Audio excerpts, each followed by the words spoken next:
Hello everyone, my name is Shreya Rai, roll number 21NS0311, and my topic is binding energy curve. The curve of binding energy is a graph that plots the binding energy per nucleon against atomic mass. This curve has its main peak at iron and nickel and then slowly decreases again, and also a narrow isolated peak at helium, which is more stable than low mass nuclides. The main features of binding energy curve are: the binding energy per nuclei is particularly constant for nuclei of mass number of atoms.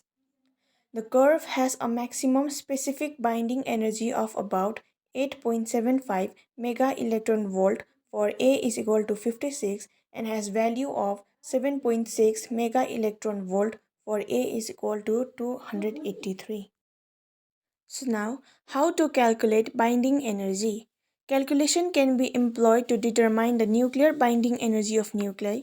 The calculation involves determining the total binding energy using the equation Be is equal to delta mc square, where delta m is the mass defect. The binding energy per nucleon is divided by an equation.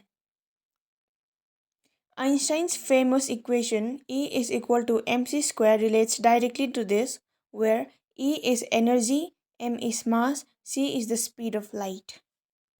The speed of light squared is ridiculously large number, which means the small value of mass defect is equivalent to a gigantic amount of energy. Let's now look at the graph of binding energy. The binding energy of hydrogen 1 is 0 because there is only one proton in the nucleus, so there is no electrostatic repulsion.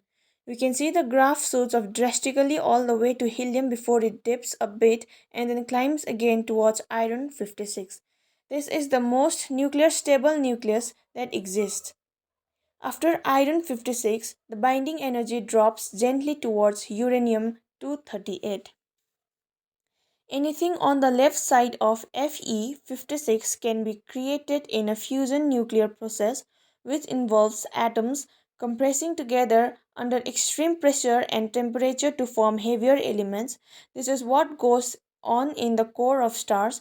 Anything on the right side of Fe56 can be created in a fission nuclear process, which involves heavy atoms splitting into lighter elements. This occurs in nuclear reactors and nuclear bombs.